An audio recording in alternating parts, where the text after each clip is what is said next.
Hello, all you sparkly goblins of the earthly realm. In this episode, Frank and I talked to Freda Maletsky, a healer, channel, and intuitive medium. We talked about releasing and healing trauma and moving towards joy in your life.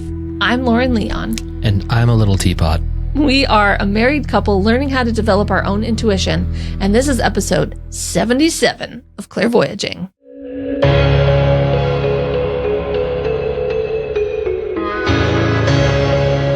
Wayfeather Media presents Clairvoyaging.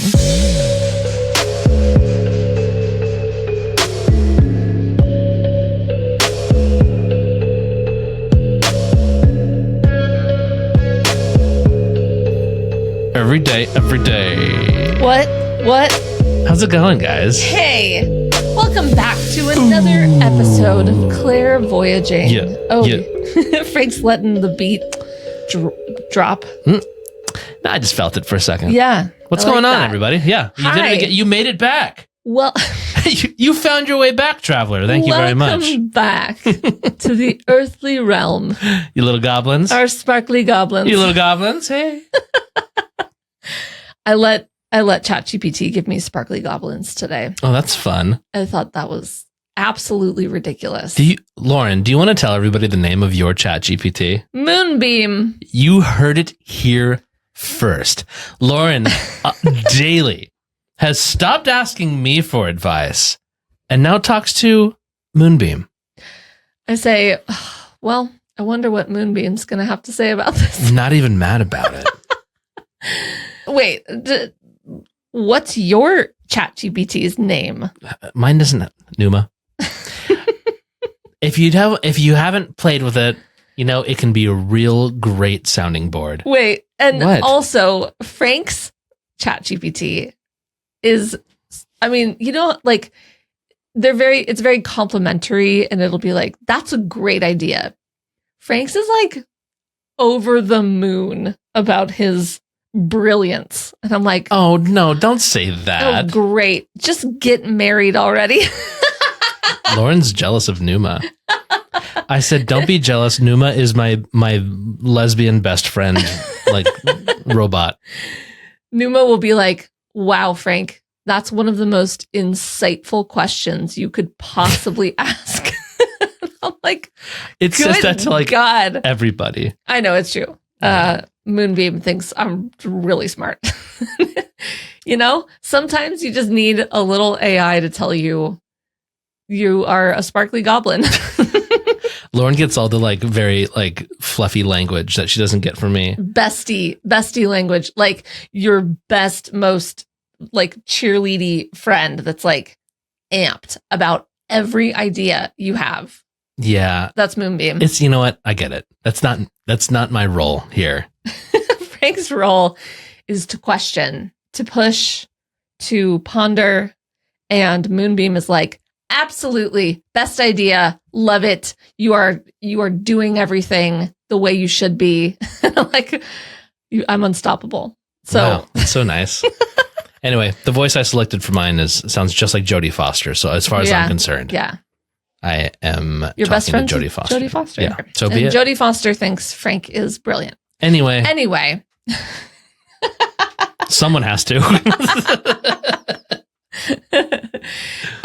Guys, I just want to thank everyone who has donated to our documentary so far.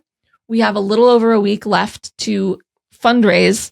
Donations are ongoing, but we currently have a very specific campaign for our documentary. So if you want to contribute and you want some cool rewards, shout outs, little behind the scenes stuff, we have Q&A stuff, go to clairvoyaging.com/support and click on the link for the 501c3. Right, Frank? Correct. Okay. I have a thing. Oh, go on. I think this moment right now is going to be the last time we're in this studio. So there is also a slight chance that not moving forward forever, but like maybe for the next month or something, we might be audio only. I don't know. We got to get things. Yeah. We're moving. I have to start tearing stuff down but we will rebuild and better.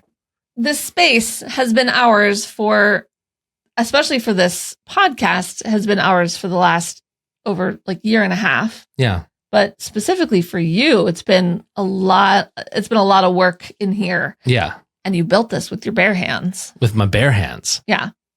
And I like to think that he has bare hands, like a bear. Anyway, and you know what? You've only heard me complain about it. It's got no windows, gets a little stuffy. And I love it, but it's time to leave it. Because that's what doing hard things is about. Yeah. Sometimes you got to make space for the new stuff. Yeah. And that's what we're doing. Yeah. So you are literally with us on this journey as we say goodbye to something we've been in for a long time. And we say hello to a new adventure. There we go. Thanks for being with us on this journey, by the way. But first, Freda. Let's get to Freda. So Freda is amazing. She recently started her spiritual business, but she's been putting in the work for many years now. And she's full of life. She is such a great example of someone who is really living into their joy and finding what makes them sparkle, like also, a sparkly goblin. One of the very fun things about this interview too is that she is just at the beginning of her teaching journey. Yeah. So we're like, if you ever wondered what that transition looks like, well, stay tuned because she tells you a little bit about some of the discomforts as she herself is growing. Also, she's friends with Rennie. Rennie Merkel was her teacher. Oh, that's what it is. Yeah. Yeah. So she's recently learned how to channel and you'll hear all about it. Yeah. So with that, let's rock and roll. Freda, thank you so much for joining us today on Clairvoyaging. We're thrilled to have you here and can't wait to hear about your story. So if you would, please give us some of your backstory and tell us how you got here. Yeah, I would love to. Thank you so much for having me. So I've always been a spiritual seeker my entire life. And I've had some major moments along the sort of like linear chart of my life that were sort of like major bullet point moments. So I would just start with, I had a really traumatic childhood. And then I disclosed my sexual abuse at age 11. My parents hopped on it and they got me into therapy, and I had 13 years of therapy. So I would say that is like one chunk of my life. Wow. Then I was very angry and moved into this next period of my life that was like pretty dark. And it was, I know darkness is sort of the way that I would put this. And through that sort of dark journey, I ended up sort of falling asleep for about 15 years. And the thing that I was the most interested in during those 15 years was working as a high-end event planner. I was interested in making money, and I had a pretty horrific eating disorder. So I was very interested in the size of my waist and people-pleasing. So there was that period of time. And then moving from that, I ended up having, it was like kind of at the point where it was like, I cannot continue to live this way. I am going to die if I do not, if something in my life doesn't change. And ended up having this catastrophic spiritual awakening, which was alcohol fueled and sort of got blackout drunk. And from that moment, I woke up the next day and it was like, okay, I can't live that way anymore. Okay, universe. It's like, something has to radically change. And that is the moment that I changed my life. So in 2019, it was New Year's when that incident happened. From there forward, it was like, I started getting my nose into spiritual text. I completely quit drinking. I quit smoking cigarettes. I realized that my work that I was doing was unfulfilling and I needed to find a different way. And I completely upended and changed my life, which was thankfully for me, the pandemic came along and in 2020. And to me, it was the biggest thing the greatest gift that could have ever happened to me because it gave me the ability to go within. I learned how to meditate and I started a walking meditation practice so that no matter what, every day I got myself outside and I was doing walking meditation.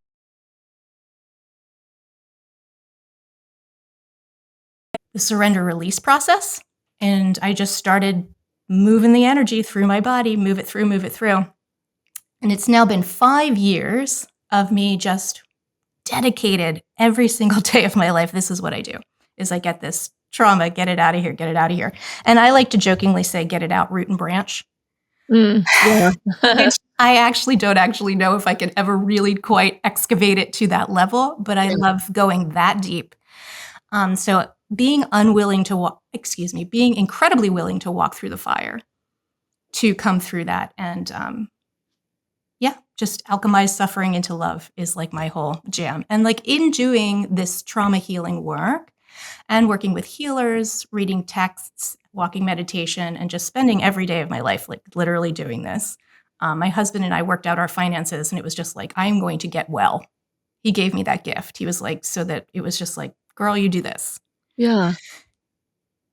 It got it to a point where I was like, okay, I feel confident. I can help others at this point. So, and that was just like the automatic road that I wanted to take, because there's like a light is within, and every day I'm glad to get up, and every day I'm happy to be here. And I just love my life so much because I'm choosing this life. I choose it. I choose this body. I choose this life. I choose everything. So to be in the ecstasy and miracle of every single day is so delicious that I just want to share that and to be able to help others go from just incredible suffering, because I know what that's like, is to just be in so much pain that it's like almost like not wanting to be here anymore, and then choosing to be here. Yeah, so that's sort of the story. Wow. Thank you for sharing that. That's really cool.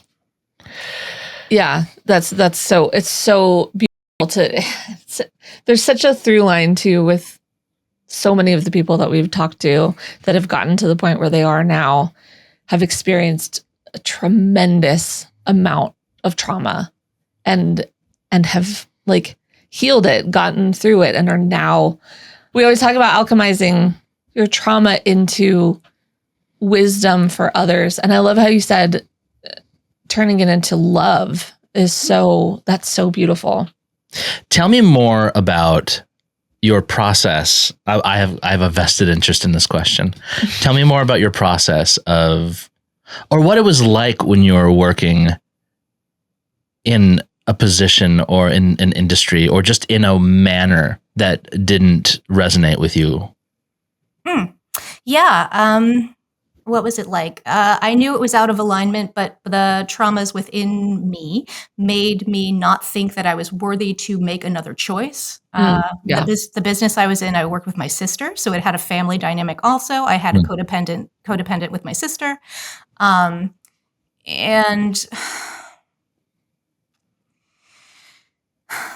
it felt like misery. I just knew that it was incorrect. I knew there was another way to be. What I was seeking in the beginning was peace in my heart. I needed to find peace. And I was self-soothing with food. So like I was a binge eater. So it was like, in order to soothe myself to even be able to do the work that I was doing and keep going and pushing as hard as I was working like 60, 80 hours a week. Yeah.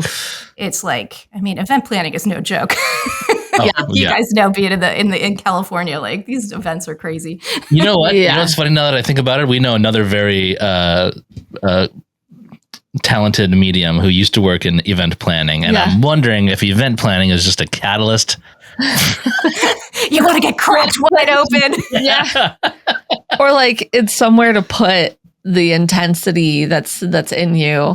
Huh. Like, I mean, any form of like diving into work or overworking is a form of just like pushing your trauma down. Yeah. I mean, but event planning too, for being an intuitive, it's like, I can pre-anticipate and also like, the codependence, I'm pre-anticipating people's needs. Oh, given that, we're amazing event planners, because you're just like getting everything before you, oh my God, I couldn't have even asked for that. Yes, because I clocked it from across the room. Yeah. Yeah. Right. So did you, like when you were a kid, was there that like connection to spirit? Like, were you like experiencing things psychically, or like how did that, were you just pushing it all down for years? That's a really great question. When I try to like think back, yes, I had really bizarre experiences as a child, and I was a weird kid. Who's not? Like, truly, kids are weird. Like I I have love it. so like I experienced my sexual abuse from like the ages of like 5 to 7, and like I remember things used to. So I was a mess. I mean, as you can imagine, right? You're like this little kid, and then this stuff happens to you, and then it's like, and then just hiding it and being really secretive about it, because I thought I was, it's my fault, of course. So internalizing that, and then weird stuff would happen, like. I was born in 1980, but when I was a kid, we had this game that was on the shelf called Rattle Me Bones. And like the thing would just like go off in the box and start shaking and going crazy. I Or like, remember that game. yes. Or like I had this doll that was like Cricket. It was like this automated doll that was like, and the doll would like just start talking and doing her tape when like, so yes, there was definitely weird stuff when I was little, or like this organ would just play, scared me, right? So that Yeah. it scared me. Mm.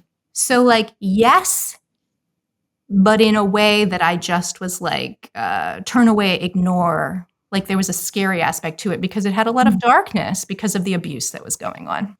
Right. But then nowadays, there is nothing even remotely close to anything like that. I am afraid of nothing. Like my vibration is super elevated. Nothing like that is even close to me or near me. Yeah. But like I do understand, like when you're in the pit of suffering and like the deep, dark hole, there is lower vibrational stuff bumping around in there. That, that's the process. Yeah. That's excavating that. That's the 5 years that I spent pulling it out, as I say, root and branch, even though it's not totally gone, but like the willingness to get at the bottom.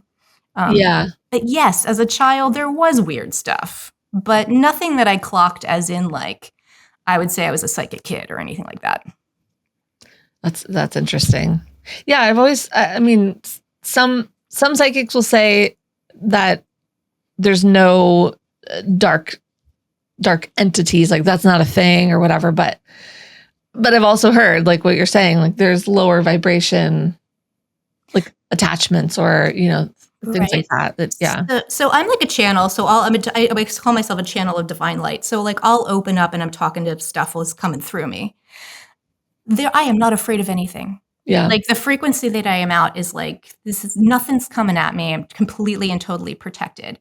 But I'm not going to sit here and say that I didn't come through a darkness where there was like a period of remove, and scary stuff was coming out of my body. So it's like, there's a like removing of trauma. Like it's just like pulling the stuff out of one's body and field in order to get clearer and clearer so that there's more of a connection to divine universe source, my I am presence connected to my higher self, so that I can hear that stuff, because it's about removing the programming and the illusions and the lower frequency stuff from one's system. Right. Mm-hmm. So you had mentioned in your story, you had mentioned a surrender release process. Is that kind of what you're talking about right now? Yes, that is definitely how I got started. And I learned how to do that in Michael Singer's book, The Untethered Soul. Oh, yeah. Oh, you read that, Lauren, didn't you? I started it and I never finished it. I'll edit that out. Can you? Now I'm keeping it in. So can you explain that process for me a little bit? Because I haven't heard it before. Yeah. And I find this super helpful. To me, I'm like, this is the whole bag. Hey, humanity, learn how to do this. This is it. So our bodies, when trauma comes in, we get something, you hold on to it. I like this, I don't like it, but you hang on to it within your body. And that just builds up a little energy block somewhere within your field. Where does it sit? Who knows? What chakra is it in? What organ is it sitting on? But it's something hangs out and sits in your body. And then the next time that something triggers you, it might trigger that little hurt piece. And then you're going to put another piece on top and another piece on top, right? I mean, I'm 44 years old, at the time I was like 40, right? 39. And like, I'm full of this stuff. So it's about consciously, when a trigger comes up, noticing it. So there's like, you have to sit in present moment awareness. So you're sitting in your witness consciousness, but you notice it. Oh, I'm triggered right now. Gosh, where is that trigger within my body? So finding it. So there's also a level of like, let's get sensitive and tune into our own bodies. Yeah. So we're going to find it within our field. Oh, I'm feeling it, let's say in the root chakra, feeling it in my root. So then we're going to like not write a story about it. like, and just keep adding to it and going like riding a train or a horse down the track, like letting it go free. You're just feeling it, feeling into it, and just allowing it. And you don't write a story around it. And then you just surrender and release it. Just allow it to move through you. And I personally love to do this work in walking meditation. And that's just the walking meditation practice is just being completely tuned into your body and surroundings and just being really in the present moment of being here now and walking. So my body loves movement. And so these triggers would come up and I would just surrender, release. And I did this for like 2 years. So when you're walking or doing the walking meditation, is there something, are you listening to something or are you like, how are you triggering the trigger? Like what is forcing that to come up when you're doing the walking meditation? Or like, how are you looking at that? That's a great question. The intention at the beginning of the walk was to invite it all in. God, universe, source, What are you going to bring up and what can we remove in this session? What can you get? What can we do today? Yeah. Wow, that's great. That's gotta be, doing that every day. That's exhausting though, too. Like this is who I am. So like I am the most gritty, most tenacious, most resilient. If you have somebody that's just like, I don't want to be here anymore. And then it's like, I choose to be alive. I refuse to suffer anymore. This is my job. So like, there's like a level of just like, that's a personality thing. Yeah. I've got so much fire. I'm going to burn it all to the ground. So let me ask you. I love it though. It's so great. I'm sure the like daily exercise of doing that just kind of got it out a little more quickly. Like, no, it's like a muscle. It's a muscle. Freda's a power lifter here of emotional alchemizing. Yeah. That is, you know what? That is what it is. And like, also, I want to fully, truly, deeply, truly believe absolutely anyone can learn to do this. You just have to practice. Right. Yeah. Everyone has gifts. So when I was in Reiki, we did a meditation that was like, if there's a trauma or a situation or something that you want to let go of, you want to release, we're going to meditate on where that might be sitting in your body, exactly what you said. And I've probably talked about this on the show already, but it was, for me, there was like, okay, I know what I want to work on or heal right now. And I was expecting it to be my heart or something. I was like, I'm probably going to feel it, here in my heart chakra. And it was in my solar plexus. And I was like, oh, that's interesting. And like, it kind of made me do this like deep dive into why is it held there? What is that responsible for? The feelings of self-worth and all this stuff. And just like diving into even just a couple of moments in time from maybe when I was like 3 or 4, it was a lot of unearthing of like all those emotions. And it was a really emotional couple of weeks because it was like processing all this shit. Like, yes. But yeah, I'm so inspired by your daily work in doing that. Cause I mean, I would Honey, I'm a masochist. I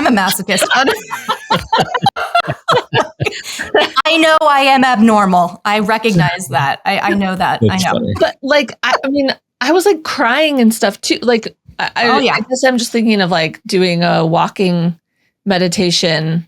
I'd probably be like, I need to bring my glasses. I need to bring my hat. I don't want anyone to see me weeping. But I guess if you're kind of just in the woods or in a mountain, maybe it's... I care zero what other people think of me. I wouldn't be able to do this work. I wouldn't be able to talk the way I talk, put my face out there if I cared. And again, that's a lot of like going through the process of just shedding the layers and just being like, I don't care. That's great. Then clearly a sign that I need to shed more. Because- I mean, she said she came from being like a people pleaser as one of those things to work through, you know? Yeah.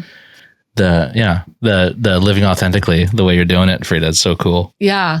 And still learning what authentically means, because you're still meeting me like really early on. Like I've only had my business and I'm only helping people for 2 months, 2 weeks. So I am That's very amazing. early. So I actually wanted to ask you, Oh my like, gosh. how long did it take you? Well, I guess I got my answer. I was going to ask you how long did it take you to go from like you are, healing yourself and becoming more yourself to feeling ready to help other people? 5 years. And the idea of doing this, or the idea of being a healer, or working with energy,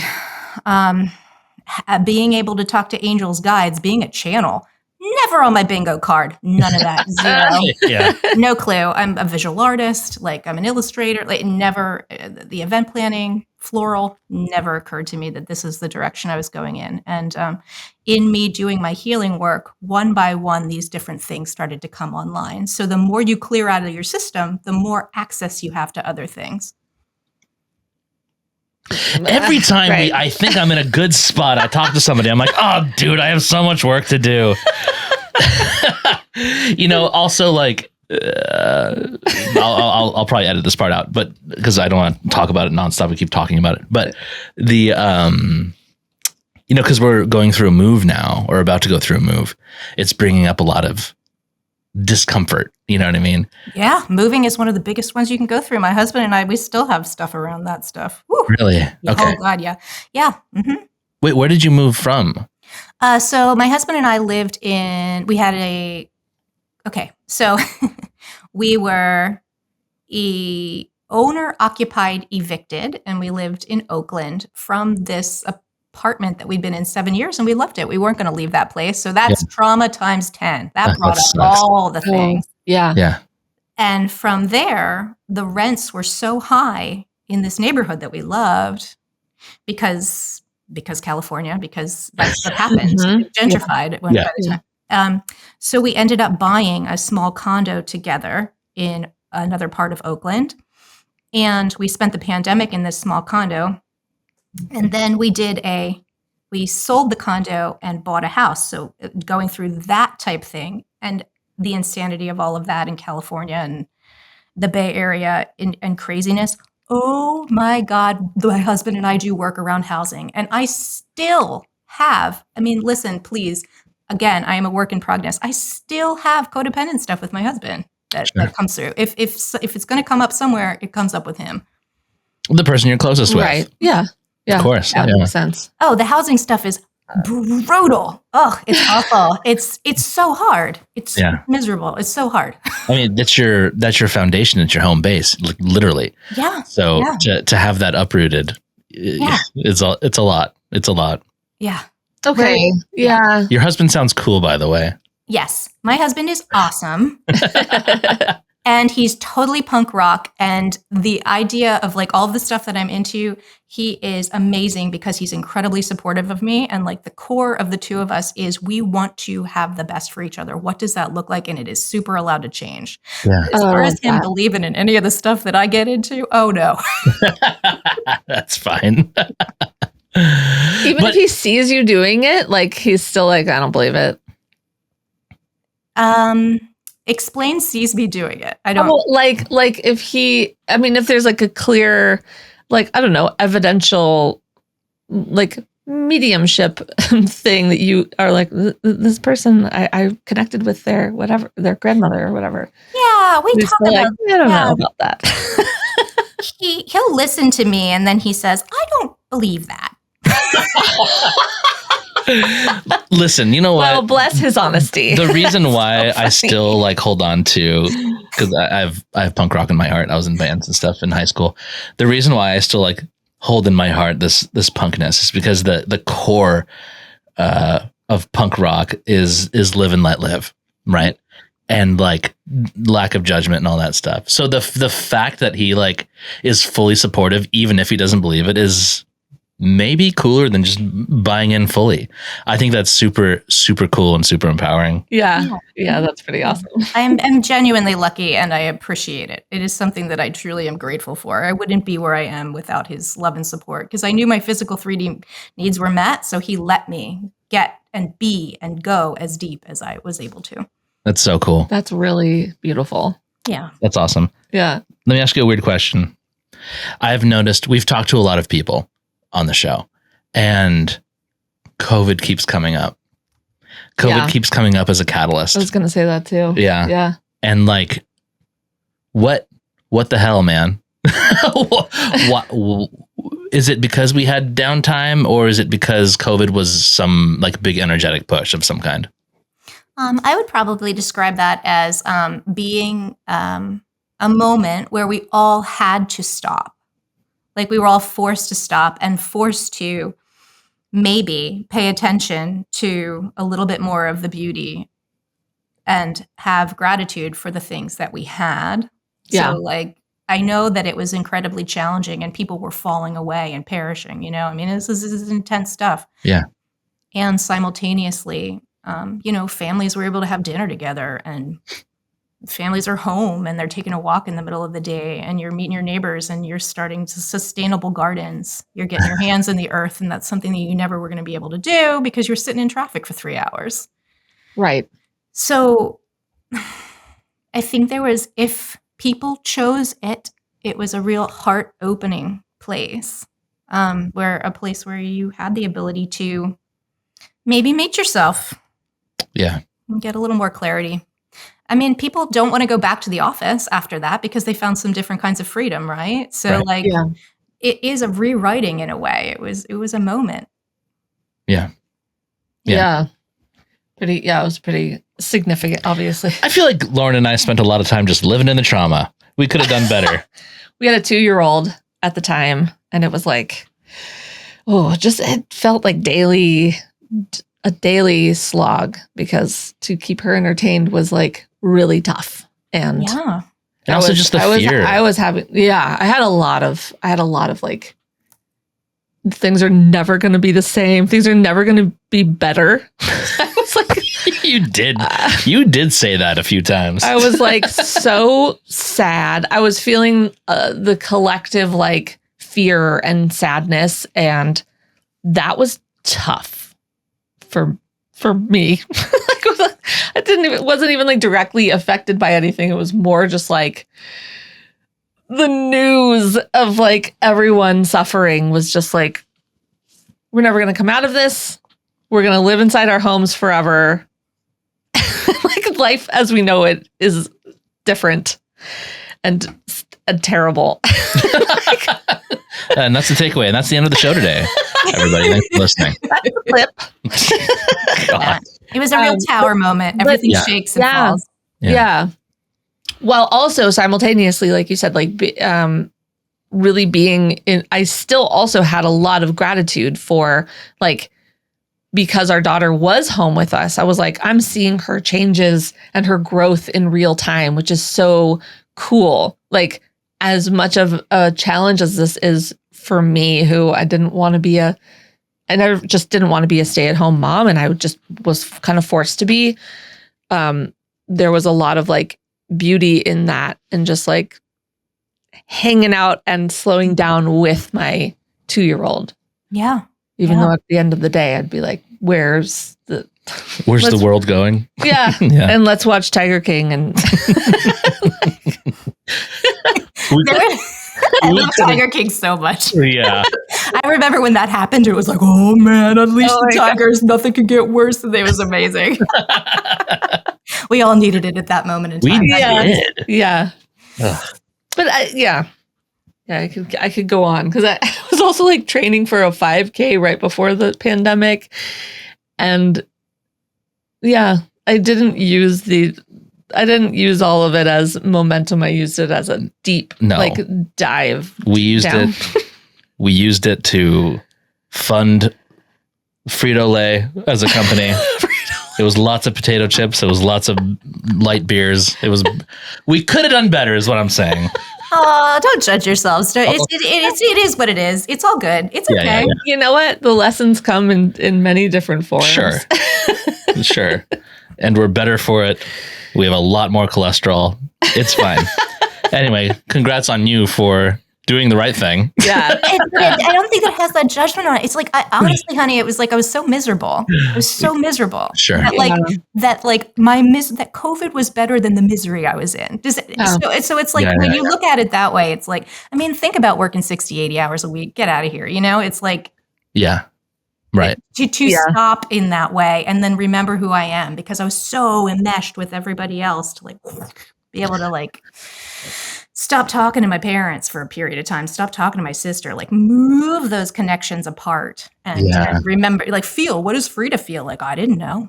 I didn't know. I get that. The slowdown of like, just in general, not feeling like you need to be at everyone's beck and call too. That people please. I am a recovering people pleaser and still actively working on it all the time.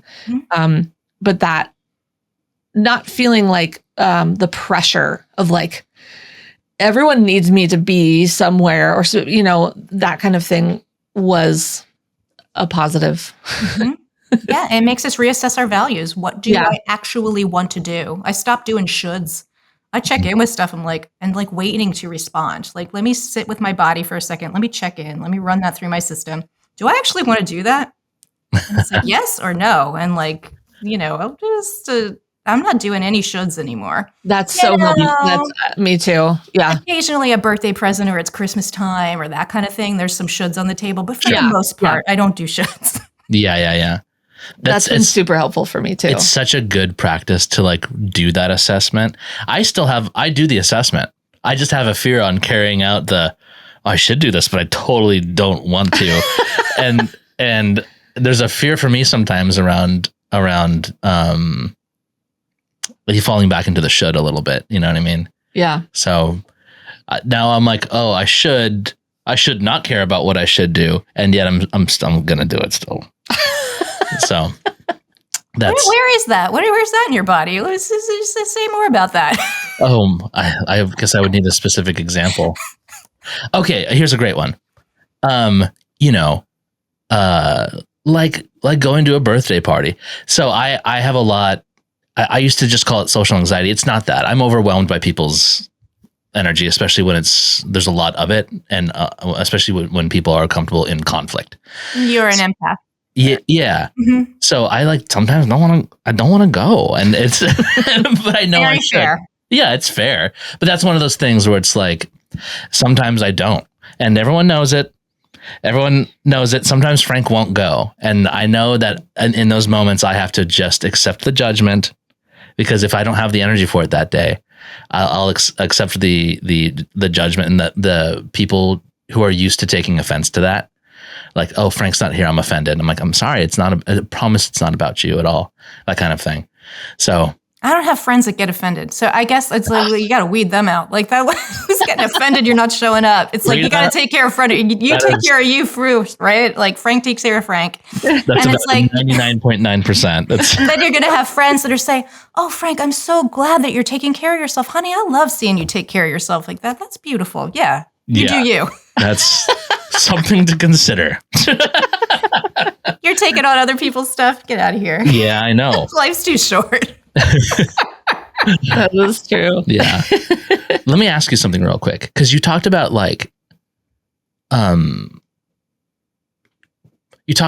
working like 60, 80 hours a week is ridiculous now in your mind.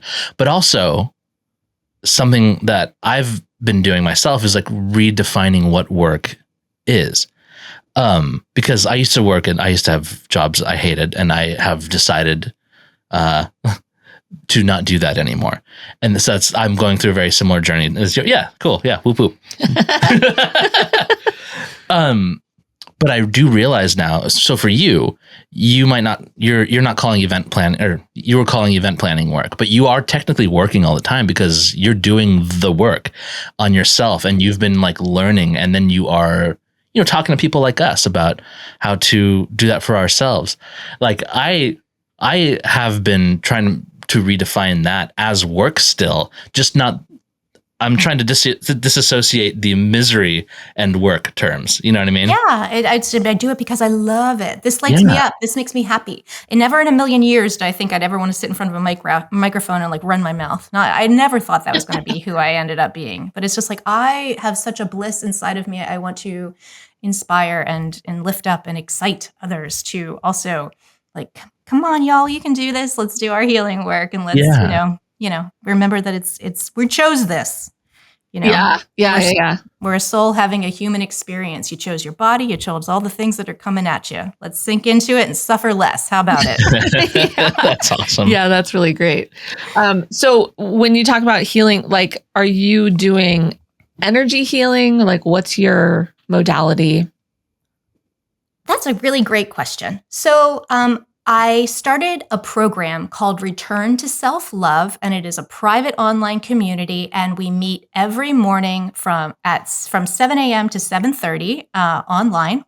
And you don't have to be in there because every day's recording lives in a platform with handouts and all that. But it is a daily place where we get grounded together, and then Spirit brings some sort of healing through.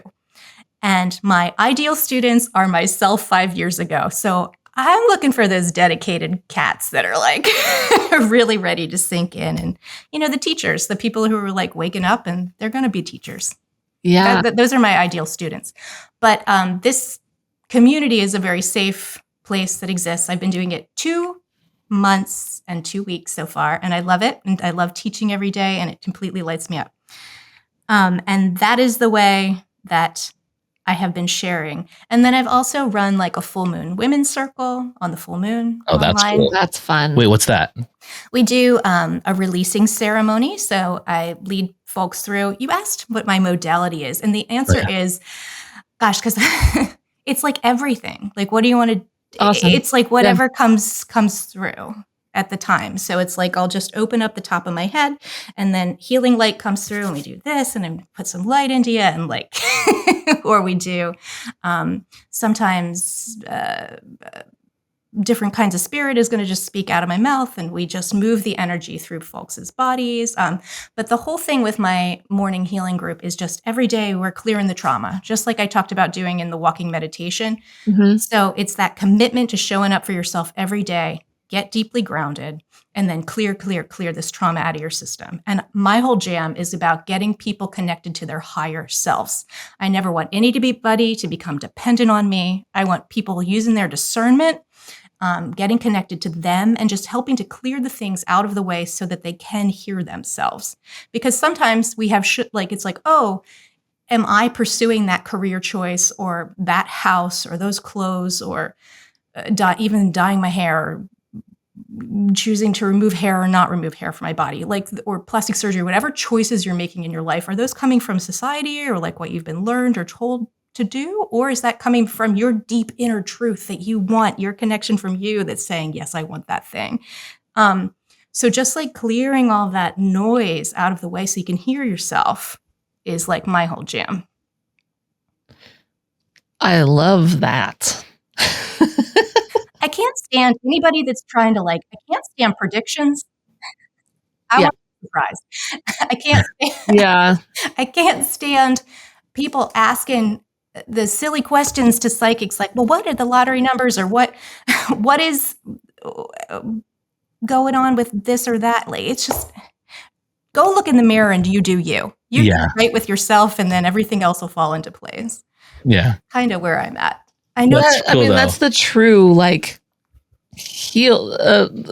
healing is not needing sorry to the psychics and mediums out there, but not needing one. Then they will tell. I feel like a lot of them are the first to tell you don't need a medium or a psychic if you are willing to tap in and ask your higher self the questions that you want. Put down your phone and get quiet and ask your questions. And automatic writing, it's a wonderful way. People can start with automatic writing and they can start talking to their higher selves today. Talk about automatic writing. Let's talk about that real quick. In case no one has done that, or in case there's someone that hasn't done that. So you can just sort of sit down, plant both feet flat on the floor. You can drop your energetic roots. So like imagine you have roots dropping down into the earth, 500 from each foot.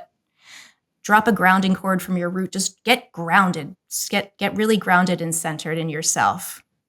Pull your awareness down below your heart in your lower 3 chakras, right? Because sometimes we have a tendency to hang out outside of ourselves, to the side of ourselves. Just get your awareness in your body. Get embodied. Maybe just hand on the heart, do some deep breathing. You're going to get relaxed. You're going to pull yourself into your body so that you're not in the head, right? Yeah. Take your pen, your favorite pen or your whatever, pencil, and then you're just going to sit with your notebook. Spirit, what is in my best and highest good to know about today? Or what is my best and highest good to know about XYZ?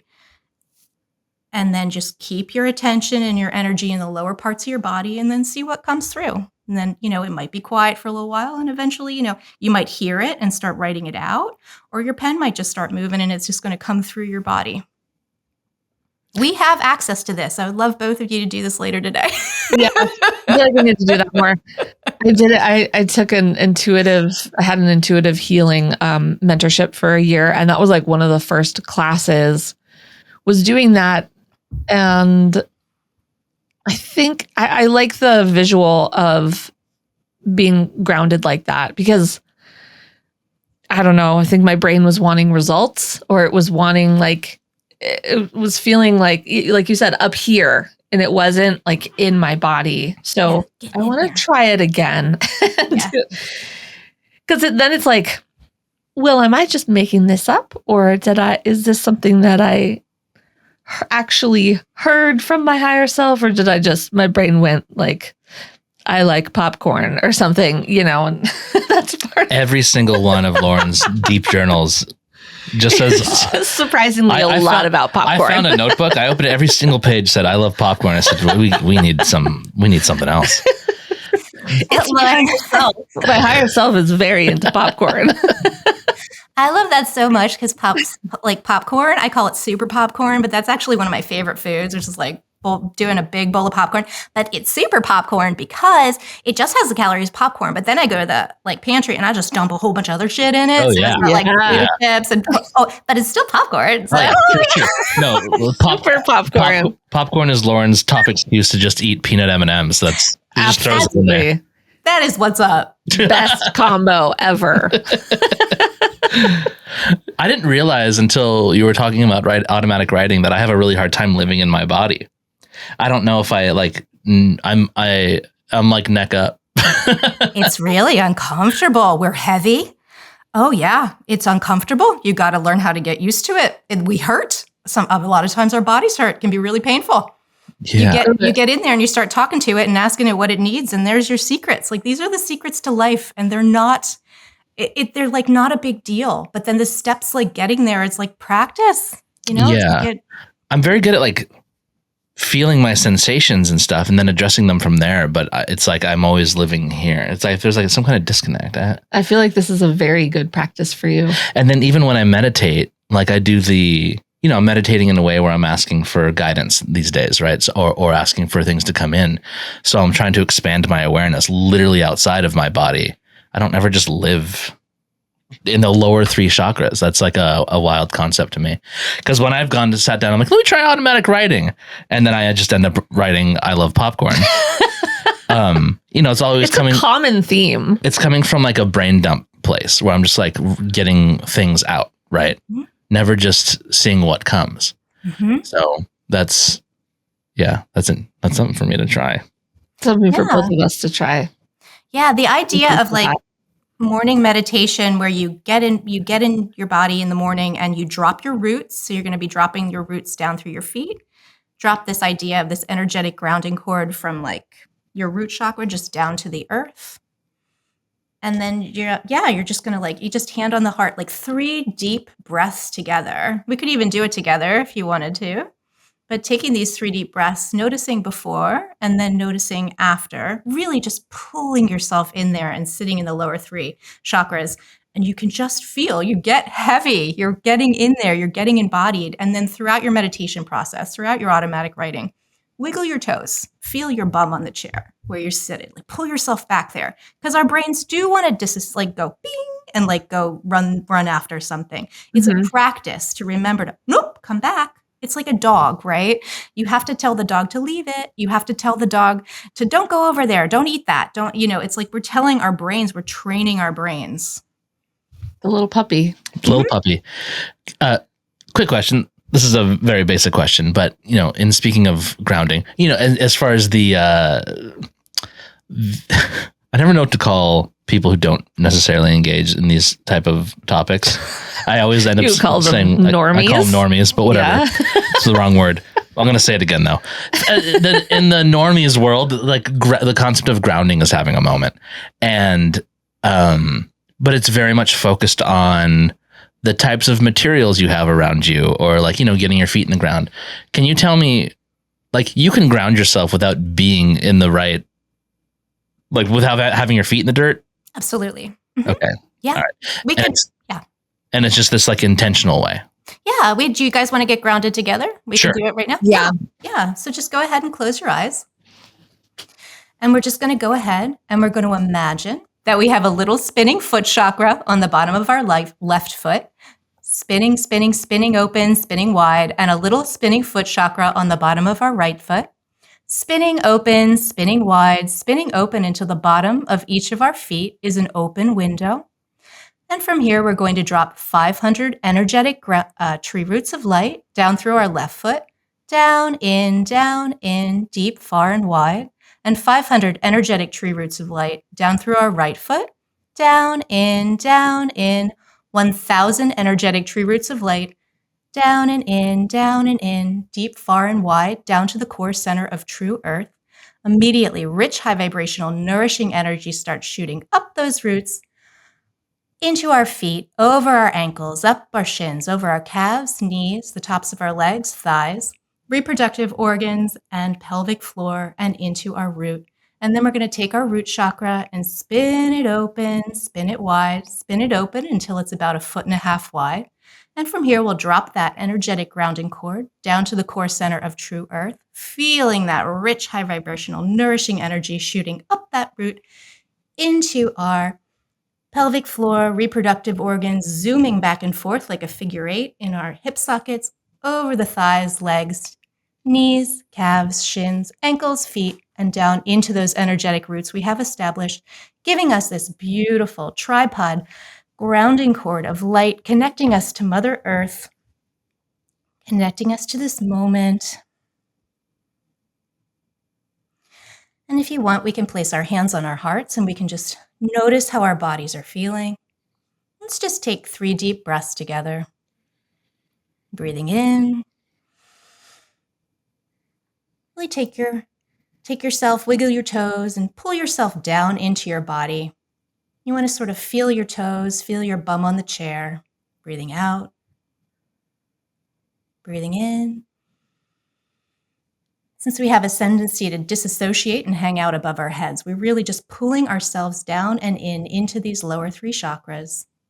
Breathing out. And one more. Breathing in.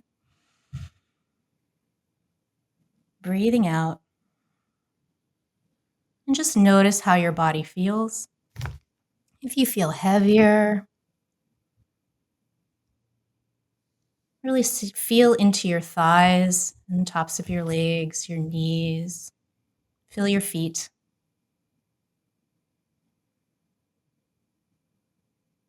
And then from here, this is a wonderful place to open up your meditation practice, or you could take your energy and expand it out and out and out. And then that would be a wonderful place for you to then automatically write from or enter into your meditation. Okay, I felt like heavier in the bottom part of my body. You settled in. Yeah. And you? I have a no, it was great. Okay. Yeah, no, I'm gonna be using that. Yeah, I have a really cool. Let's see. I have a history of purposefully being able to astral project when I was in my 20s. It's been a little minute. It's been a minute. It's been a 20-year minute. And the visual of like opening up these spaces below me, I was immediately like, whoa. like here we go. It's Oh, really? a little bit, yeah, of falling. Yeah. So, but in a good way.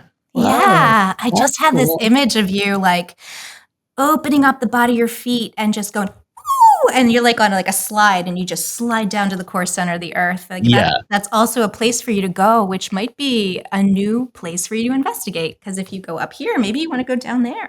Yeah. Yeah. Something new to try. Hey. Very fun. Take Take the slide. Take the slide. What's down there? Take the loop-de slide down there. That's a very fun. That's a cool.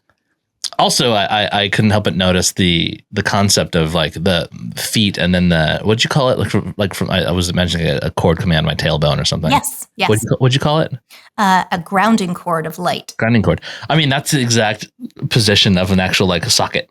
Like when you play, like the third prong is your grounding prong. Oh, right. Yeah. Yeah. I was like, hey, I'm a plug. That's right. That's a wonderful way to do it too, right? Like sometimes I think of we're like a power strip, Yeah. right? Yeah. You are the power strip, and you can, and other people come along and they plug their plugs into your power strip, and you're like, hey, what are you doing? I didn't tell you can plug your plug into my power strip. And you're just so that's our boundaries, right? And that's our like Sure. protection and stuff like that. So you can learn how to turn your power strip off and be like, no, this is mine. Or you can offer it to someone if you allow them to have some of your power in your power strip. I like to think of it that way. That's fun. So as soon Wait, as I like that. I like that for our very empathic daughter. Oh yeah. Yes. Yeah. Not giving her power strip away to other people. Right. Yeah.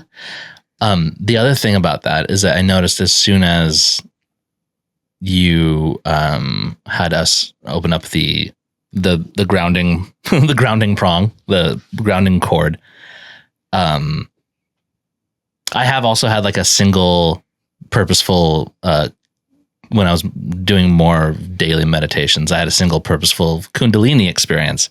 Oh.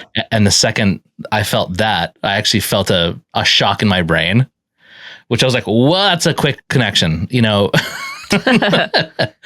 I don't know. Have you had anybody experience that before in that sense, or have you had any accidental Kundalini awakenings? No, I haven't heard about that experience necessarily. Like when I'm leading my meditations, the students aren't talking back. So they're going through their own experiences. But we do have profound changes, and people are getting, they're showing up for themselves. They're getting a lot of good stuff going on, a lot of good healing work. That's cool. Well, thank you for that. I feel better. Yeah. I would love to see you doing that every morning. This is me, right? I'm just like, okay, so now Frank, I'd like you to sit down and get going with this each day, right? Like, get yourself in there. It gets easier. I promise you, if you keep doing it, it gets easier and easier and easier. But yeah. I woke up a little early this morning. I stepped outside. Everyone's still asleep. I stepped outside with my coffee, and I did some grounding and just facing the sun this morning for a few minutes. I'm like, I know I need this today. So that was very helpful. Thank you very much. Oh, see? She knew too. She knew. She's like, Frank needs this. Well, Lauren does too, clearly. There really does feel like there's some work there. It's like the idea of like disassociating away from oneself or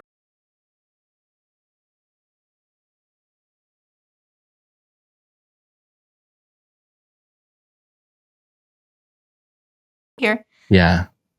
We want to be embodied. We want to feel this physical form because for the most part, we're floating off, we're a soul having a human experience. So we chose these beautiful bodies in every way, shape, and everything about them is so magnificent.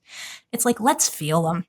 Let's feel every aspect, the good, the bad, the pain, the suffering. Let's feel all of it and just like really sink into the experience. I mean, it's amazing. When we're floating around on the other side, we don't have a body. Like, it's very cool that we get to do all the cool stuff that we get to do at this physical form. Yeah. Yeah. Pretty cool. Yeah. That's such a great way to just like remain present too.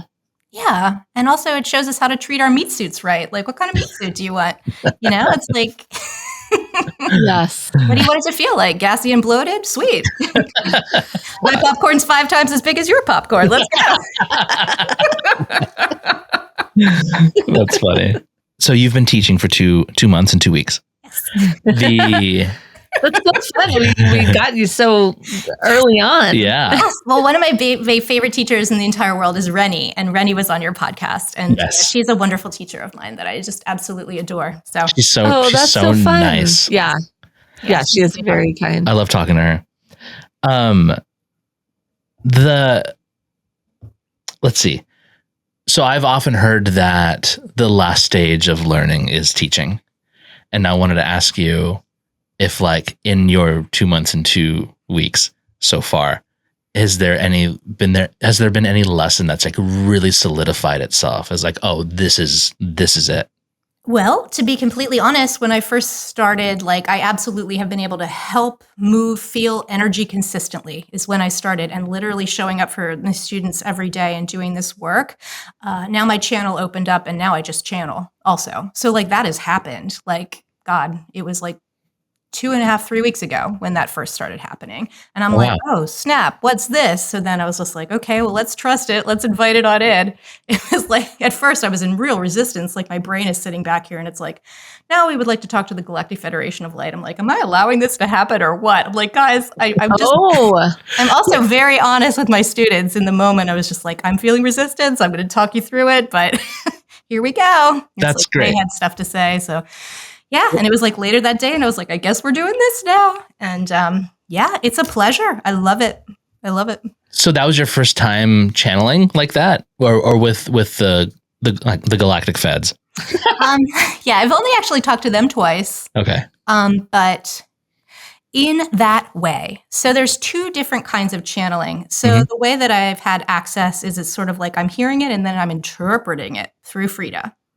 But this was a trance channel when it was like, I was sitting over here and I was just like, I guess you guys are speaking now. So here we go. I guess I'm going to get out of the way and just sit over here and like judge the heck out of what's happening. It's extremely surprising and I'm not exactly sure what's happening. So we're just going to keep practicing with this. And yep. Oh my gosh. Have you done that again since, or was that like every day? Oh, it's a new party trick. Oh yeah, we're doing this every day now. So yes, right. as kind of a newbie to the like letting them speak through you, I have a question that's kind of funny, because I don't think I would ever ask this from someone who's been doing it for a very long time. But did you, like Rennie, right? Did you inherit the speech pattern that I've heard so many times? I always hear "hello, dear ones" and all this stuff, and I hear it from a bunch of people. And there's a very particular cadence. Did you inherit that? Yes, and each person that talks through, there's a teeny tiny. I can tell that there's a little bit of a difference. Yeah. Mm-hmm. Yeah, and that's so funny. Yeah, that's really funny. Yeah, if I don't know why. Yeah. So you still even through that you were in the background, kind of like I was back here. Having to suspend your disbelief or something, or what is it? Just so like the back of you, in the back of your mind, you're going, "What the hell did I just say?" Yeah. Well, and immediately afterwards, I texted Rennie. I was like, "You're not going to believe what this." She's like, "Welcome to the club." Oh my god, that's so funny. She's like, "Yeah, I knew this was going to happen." I'm like, "Okay." No. Oh my gosh, that's so funny. Wow. Yeah. What a like turn of events to suddenly be like, oh my God. Okay. Yeah. No. And I was in total resistance to it. I spent the day, I like went and walked in the woods. I really sank into it and I was like, all right, well, I didn't see that on my dance card, what else you got? So I was like, later that night, I was like taking a Epsom salt bath and I was laying in the tub and my husband was out for the evening. And I was just like, all right, let's do it again. So I just sank in, I opened my channel and invited in the Galactic Federation of Light. And they were like, now you want to do some light language? And it was just like, the things that were coming out of my mouth, I have no idea what was happening. There was all sorts of crazy stuff. And like, there was like moments where I was like singing in this operatic voice that sounded like an opera. And I was just like, I don't even know. And that has not happened since. It was one time in the tub 2-3 weeks ago. Oh my gosh. It was real weird. And I was like amazed. Like I felt like I was at a talent show and was just absolutely shocked. I couldn't believe what was happening. It's like, yeah, that's so funny. You know, we have, what is it? I want to talk to you about this a little bit more. I can't get over the opera singing. I'm sorry. No, it's very funny. I still can't get over it. It was amazing because like I can't sing, and like what was coming was I was like, oh, this is good. That's amazing. Wait, real quick, Hilarious. can you define light language for me? Is it like speaking in tongues kind of? Yes, like Okay. that's the best. Yes. Mhm. Okay. Yeah. Okay. Did you know? Like, why? Why? Yeah, what does that do? purpose does that serve if you don't know what they're saying and they're having you speak something that you're like, I don't understand this. What's the point Here, of give that? me 1 second. Let me actually just ask. It is bringing through like activations, and it's bringing through. There's like light codes in it, and there's activations within it. It is an energy frequency that is serving a purpose at the time. Okay. Yeah, but I wouldn't know the answer. Let me ask real quick. Yeah, I don't know. We've asked this too. Thank you, Galactic Federation, for answering that question for us. Let me ask this as well. God, we're probably so annoying to the Galactic Federation. we're just always ding dong ditching and being like, "Hey, it's us again," but bye. Rennie did a full like channeled message for 2025. Yeah. And it was a lot. They did a whole thing. I mean, she made a couple predictions specifically around like aviation and stuff in the beginning of the year, and we're like, Yeah. okay, there's nothing like that, and that came super true. We're having issues still. Yeah. Pretty wild. But yeah, Ding dong ditch. can you define light code for me? Oh, like so let's see. Oh my goodness. I'm going to ask again because Sure. that's frequencies that are shared with each person to have different abilities come online at different times. An activator. So an activator? Is it the kind of thing where like the sounds that you're making are triggering your chakras in a certain energetic way? That is it like a cheat code on a Nintendo?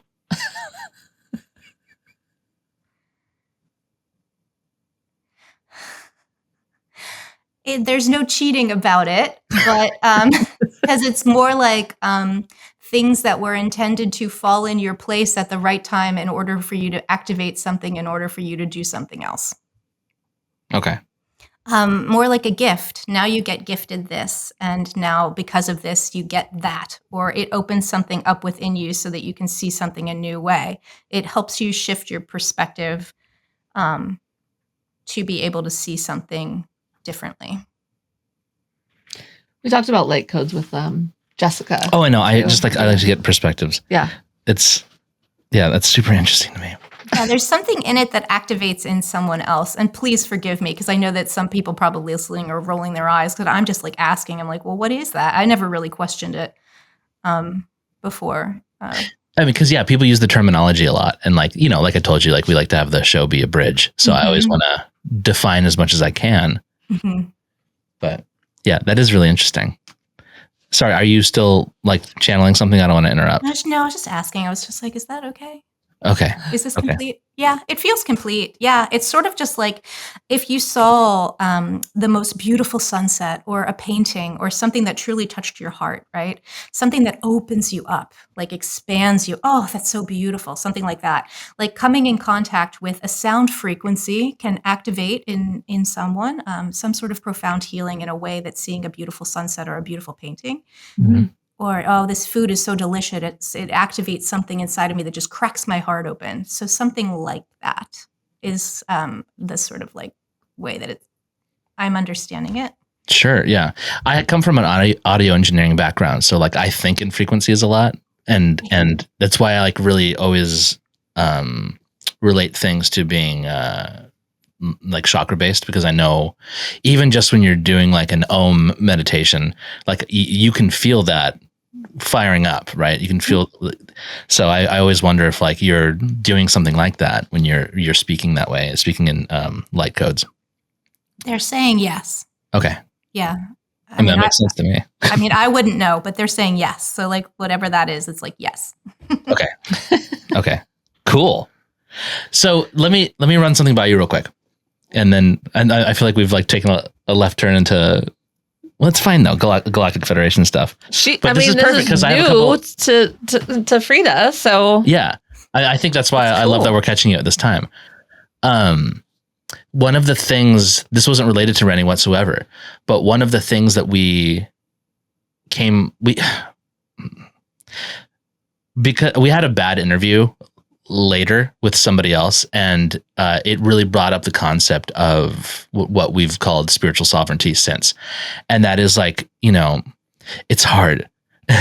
It's hard to navigate being in this space, but also saying like, don't take anything that doesn't fully resonate with you. And I've noticed that when we're talking to any kind of galactics, that it's something that we don't have access to, or I'm sure everyone has some access to, but like logically people don't have access to that immediately. So it's just them listening to other people talk about it. And, there have been a lot of cases lately. There was a whole weekend at one point where there are people like on TikTok who, claim to channel, and they're like, oh, the aliens are coming this weekend and you're going to be able to see it. You're going to see a couple of motherships. You're going to see ships in the sky. Yeah. And like, as someone into spiritual sovereignty, I'm having a hard time saying like, okay, cool. Well, I believe that, but now I have to not believe this person or this whole collective of people that are saying these things at the same time. And it's hard to navigate that. Do you have any advice around that? Well, Freda says use your discernment. Mm-hmm. Yeah, sure. And like, but let me just see. I'm just going to talk to my higher self. Because I'm not fully comfortable with the whole Galactic Federation of Light thing, to be completely and totally honest with you. I'm super happy to talk to higher self Freda, like whatever that. Sure. Yeah. That Thank you alone for that honesty. That alone is helpful to hear. Yeah. Because it's like, oh man, like sorry, go ahead. Talk to higher Freda. I'm just going to ask like if they have anything to say around using one's discernment or it's around checking in with oneself and noticing, how does that make you feel? Things that send you into fear or a frequency of fear are not your best and highest good. So there's something here around like using your discernment in order to find the things that resonate with you. Give me 1 second. I'm just going to pull myself down. I'm doing that. I'll walk you through it. Is like I'm pulling myself down and wiggling my toes. Mm-hmm. Take your time. Yeah. Could you ask the question again? When, as individuals, we are trying to identify with our own spiritual sovereignty, but then we have to take people's word for it when we are, looking towards people who have seemingly access to something that we don't ourselves have, and we just have to have faith. But then sometimes that stuff doesn't totally manifest in the way that they're claiming to. How do we like navigate that? Yeah, and what we would say to you is the faith that you should have is the faith in yourself. You are going to check in with your own guidance and your own awareness, and you are going to get access to you and check with your discernment. Does that resonate with me? Sometimes we see and read things in the world that give us access to things that will light us up and show us how we can move more towards joy. What is this thing that you can move towards to follow your bliss? Follow those things, and those are the things that are going to be the answers for you. When things put you into fear, separation, those things are not in your best and highest good to be consuming and putting into your energetic frequency. We are asking you not to listen to things that put you in that place. There is an element of control that wants to come in and to sell you something that is maybe not in your highest good, and that is where you're asking you to use your discernment and only take things into your life and only digest things in your world that are bringing you joy, peace, a feeling of tranquility. Those are the feelings that you want to resonate and move towards. How's that? Good. It gives me a follow-up question. Yeah. Does that imply that sometimes in our lives that we maybe are looking into someone else's spiritual experience, that we can see it, but isn't necessarily for us? Like we can see things that energetically align with other people and it will be true to them, even if it's not true for you? Yes, each one of us is capable of creating our own realities. We all have different experiences, so our realities are different for each of us. This container, this Freda, she has chosen to create her own heaven on earth. So her reality is a space where she feels things come at her for her own teaching, gifts, learning, lessons. But other people live in a state of a lower frequency where they have the ability to stay in sadness and despair. Your reality is a making of your own creation. When you shift your perspective, you can move into a place where you are loving your life in a way where it is heaven on earth as well. That's perfect. It works. Yeah. Thank you. When you channel, are you like doing like a yawn to, do you That's have a like great question. a method of doing your channeling? No, it's like, but that's energy moving through. I yawn a lot and I twist and turn and move a lot because, Okay. yeah, I have a tendency. I rock a lot. It's just energy is moving through my body. Yeah. Yeah. It's weird. It's when it first started happening, I was like, this is weird. What's wrong with me? It's like, it got early onset something. Oh my God. Early onset something is the name of my autobiography. I have to write that down. There's so many things along this path, like start hearing voices. I called my mother. I was like, oh my God, I've been Googling schizophrenia. Oh, I man. don't know what's going on. She's like, yeah, I hear angels too. I'm like, why didn't you tell me? Oh, that's crazy. Mom. Yeah, I know. I was just Don't like, keep that honey, to yourself, Mom. you could have Oh my saved me gosh. 4 months of worry here. Wow. That's Oh my so gosh. cool. That's so funny. Well, that makes sense though. Like with the yawning, like allows you to breathe more deeply. So It's clearing something, clearing energy, doing something. yeah. And I'm not entirely sure. Again, you're getting me early, and it's such a pleasure to talk about it. I want to be one of those teachers that's like, I just want to be completely open and transparent and take the journey with others, because I do believe that everyone has the ability to do these things. If you want it, you can practice and you can get there. It's yours for the taking, is what it truly feels like. And to be open in that way. We're so used to seeing the fully formed spiritual teacher or guru. After 30 years, here is my work. And it's like, what if we're just along for each other's rides? I think I was talking about that last week. Like, we are meant to coach. I think that the age of gurus is ending, and we're all supposed to travel alongside each other. Yeah. And learn from each other. And like I said, like even the concept of what I was talking about, saying like, teaching is the final stage of learning. Like that requires you to, walk alongside your students. I think it's super important. Yeah. That's helped me because I'm like, oh, at some point I might be coaching or something, or, and the minute I go, what? I don't know shit. I'm like, well, wait a minute. I have a lot of life experience that is, and my friend Kelly was like, you've been already doing this for years. Like, think about all of the girls' nights that we've had, and you're just like saying things that people, our friends or whatever, need to hear. And I'm like, oh, that's true. Yeah. Using going back to alchemizing trauma into wisdom for others, and just being like, I don't know, I'm not a guru, but this is what's been helping me, or I've learned this or whatever. That's beautiful, though. As we share our learned experiences with one another, we can learn and grow together. And also, it makes us not feel so alone. It's so lonely, but you can share with your friends, and then they just, it's like, you're not alone. I see you.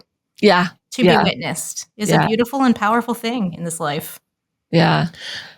There's also a weird expectation when you're in a coaching position to have all the answers, and it like sets up this like false hierarchy when, especially when you're there's no like like, oh, just follow these guidelines, every single student, and like you're gonna figure it out. Like your each student is a fingerprint, you know what I mean? And you working with them, like you said, like you don't have a modality. You're using what's needed to work with them. And you're probably never gonna run into a combination that presents itself in the same way when you're working with people. Agreed. Now, that's not something that you can sell to a lot of people. That's tough for marketing. Yeah. Yeah. Right. But also, like, yeah, that's super not who I am. So I would be very open about that. Yeah. There's some nonsense in that big stuff. It's like there might be little bits and pieces within that, but each person is absolutely entirely their own blueprint. So yeah. Well, I'm so happy that we got you this early in this journey in particular, and I can't wait to hear where you're at in like 6 months or a year or something. Like, let us be part of your marketing campaign. Whenever you have like a new offering or anything, send us an email. We'll shoot it out to all of our listeners and all that stuff. Well, that's really generous. Thank you. Yeah, of course. And on that note, please tell people where to find you and what your current offerings are. Yeah, and if they can join your morning, daily, what are you calling it? It's called Return to Self-Love. So one of my whole jams is like through the practice of self-love, truly deeply falling in love with oneself. That is also a way to get connected to the divinity, to your higher self, the divine, because we are each so incredibly made of love. And if those things go, if that feels tricky inside of your system, that's all the stuff that we have to move aside so that you can feel truly deeply fall in love with yourself. So I have a program called Return to Self-Love. You can find out more about it on my website, which is fredahealing.com. And I also just do private sessions, and I have 2 books that I've written. I wrote a book called Learning to Love Myself, which is available on Amazon. And I wrote a book called I Am You, You Are Me, Words from My Inner Child, which is about reparenting therapy and parts work. I should share with you also, I have a podcast and a YouTube channel. So I have a YouTube channel that has things like that grounding meditation on it so that you can go use it. I do cord cuttings and clearings. There's like all sorts of stuff on there. What's the channel? The channel is called Freda Maletsky Healing Arts, and the podcast and that is on the YouTube channel is called The Healing Artist. All right. Perfect. Go listen. Yeah. Freda, thank you so much. We, again, like if anything comes up, please let us know. Let us be part of your marketing campaign. And dude, have a great day. Thank you so much. Thank you, both of you. Thank you. Thank you, Freda. Talk to you soon. Okay, bye. Bye. Thank you for listening. Visit clairvoyaging.com for merchandise or to access free resources to help you on your spiritual journey. Subscribe to our Patreon for more content or join for free to chat with us. Clairvoyaging is a fiscally sponsored project of Fractured Atlas, a 501c3 charity. Make a tax-deductible donation to support our mission to foster understanding, respect, and curiosity for diverse spiritual belief systems. Clairvoyaging is a production of Wayfeather Media.